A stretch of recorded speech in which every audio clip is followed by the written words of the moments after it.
जय भीम, जय क्रांति, जय संविधान। साथियों, भीम आर्मी लगातार बढ़ती जा रही है। लगातार उसके पार्टियों में, रैलियों में सैलाब उमड़ता जा रहा है, क्योंकि जिस तरह से आजमगढ़ में चंद्रशेखर रात में सैलाब आया, इतनी भीड़ इकट्ठा हुई, लोग देखते रह गए, बर्बादी कांपने लगे, क्योंकि भीम आर्मी की ताकत देखकर आजमगढ़ में मर्बादी घबराए।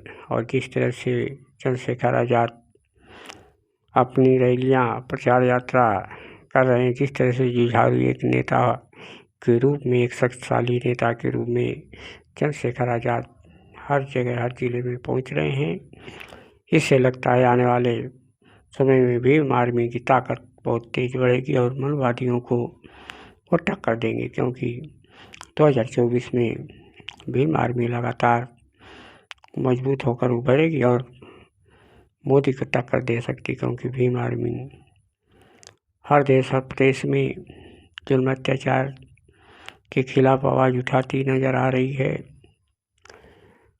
उसको रोकने के लिए प्रशासन पूरी कोशिश करता है, पूरी साजिश करता है, कई रास्ते, कहीं कुछ बंद कर देता है। इस वजह से उसके समर्थक न पहुंच पाए और उनको देरी हो, इसलिए चंद्रशेखर रावण को आजमगढ़ पहुंचने में रात हुई, क्योंकि चंद्रशेखर रावण जिस तरह से आगे बढ़ रहे हैं, जिस तरह से मनवादियों को के सामने धार रहे हैं, उनको पसीना हो जा रहा है, मनवादियों को पसीना छूट रहा है, क्योंकि मनवादी डरे हुए हैं, क्योंकि भीम आर्मी जिस तरह से ताकतवर बनकर उभर रही है, जिस तरह से उसके पार्टी मीटिंग में रैली जहाँ करती, वहाँ सैलाब की तरह लोग उमड़ पड़ते हैं। इससे अंदाज़ा लगा सकते हैं इतनी भीड़ मोदी के रैलियों में नहीं होती होगी, क्योंकि भाजपा कांग्रेस की रैलियों में नहीं होती होगी। बिन बुलाए लोग आते जो हैं वो भीम आर्मी के पार्टियों में और उनके रैलियों में ही आते हैं, क्योंकि किस तरह से बहुजन समाज पार्टी की रैलियों में लगातार लोग सैलाब की तरह से भीड़ जुटती है बिन बुलाए। उसी तरह चंद्रशेखर आज़ाद जिस तरह से रैलियां करते हैं, जिस तरह से वो भाषण देते हैं, उससे मनवादी की जड़ें हिल जाती है, क्योंकि चंद्रशेखर भी पढ़े लिखे इंसान है, इसलिए वो लगातार संघर्ष जारी कर रखे हैं। परम पूज्य बाबा साहब के मिशन को, माननीय कान्शी राम के मिशन को आगे बढ़ाने का प्रयास किया है और बढ़ाते जा रहे हैं। इससे लगातार उनकी लोकप्रियता बढ़ती जा रही है। चंद्रशेखर आज़ाद लगातार आगे बढ़ते नजर आ रहे हैं और मनवादियों को टक्कर देते नजर आ रहे हैं, क्योंकि जिस तरह से हर जगह पहुँचे हैं, जिस तरह से लोगों से मिलने जुलने का प्रयास किया है, जिस तरह से लोगों के दुख दर्द को समझने की कोशिश किया है, उनको एक सहायता देने की बात करी है। और जिस तरह से चंद्रशेखर आज़ाद पूरे देश में भ्रमण कर रहे हैं, जिस तरह से कानून व्यवस्था भ्रष्टाचार बढ़ता जा रहा है, उसके खिलाफ आवाज़ उठा रहे हैं। कहीं बेरोजगारी हो, कहीं अनेक तरह से लोग बेरोजगार हैं। सभी संस्थानों में उच्च वर्ग के लोग भरे हुए हैं।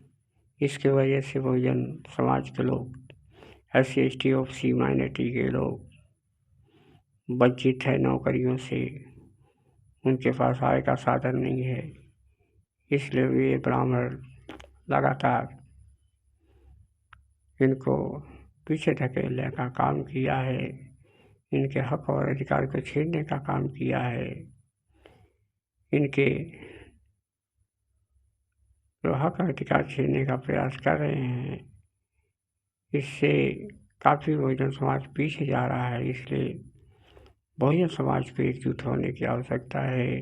जब तक बहुजन समाज एक साथ जुट नहीं होगा तब तक सत्ता नहीं आएगी, क्योंकि सत्ता आने के लिए सभी को एकजुट होना होगा, मजबूत होना होगा।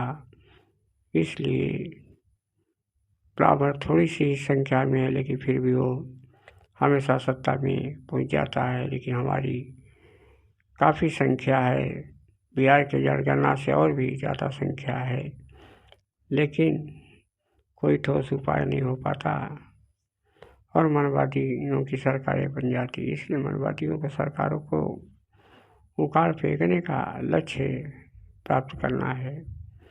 और इससे भीम आर्मी लगातार जिस तरह से कार्य किया है, जिस तरह से आंदोलन किया है, जिस तरह से आगे बढ़ते जा रही है, इसे लगता है कि आने वाले समय में भीम आर्मी भी लगातार अपना संघर्ष जारी रखेगी और वो अपनी ताकत जुटा कर रहेगी, क्योंकि भीम आर्मी चंद्रशेखर आज़ाद जिस तरह से कारवां को बढ़ा रहे हैं, परम पूज्य बाबा साहब माननीय कालसी राम जी को, तो वो काफ़ी काबिल तारीफ है। इसलिए बहुजन समाज को एकजुट होने के लिए सभी को एक साथ आने की आवश्यकता है। जब तक बहुजन समाज एक मंच पे नहीं होगा, जब तक एक दूसरे के बीच भाईचारा नहीं बढ़ाएगा, जब तक जातिवाद को नहीं खत्म करेगा, तब तक उसकी खुशहाली और उसकी वृद्धि नहीं हो सकती है, क्योंकि कर्म से ही जो है अधिक से अधिक लोग आगे बढ़ते हैं। इसलिए बहुजन समाज एकजुट हो और उनको मनवादियों को उखाड़ फेंके। इसलिए बहुजन समाज को एकजुट होकर कार्य करना होगा और बहुजन समाज लगातार आगे बढ़ता जा रहा है। और चंद्रशेखर आज़ाद के सामने लोग लाइन लगाकर खड़े हो जाते हैं और लगातार भीड़ लगी रही है और चंद्रशेखर आज़ाद को लोग सपोर्ट कर रहे हैं।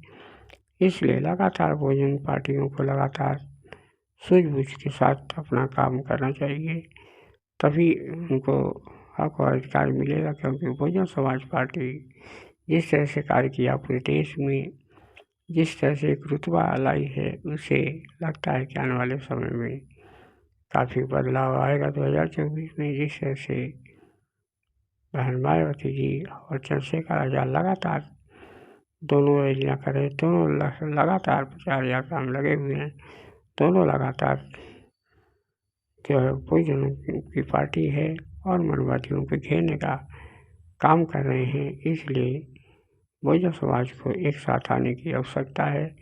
जब तक एक साथ नहीं आएंगे तब तक कुछ होने वाला नहीं, क्योंकि बहुजन समाज एक साथ आए और उन मनवादियों को उखाड़ फेंके। जिस तरह से कानून व्यवस्था बिगाड़कर एक जो रेहड़ी पटरी में जो है सामान भर के इस मनवादी लोगों को डराते हैं, इसलिए मनवादियों से सावधान रहने की आवश्यकता है। क्योंकि बहुजन समाज पार्टी लगातार मजबूती के साथ आ रही है और भीम आर्मी भी लगातार मजबूती के साथ सत्ता में आ रही है।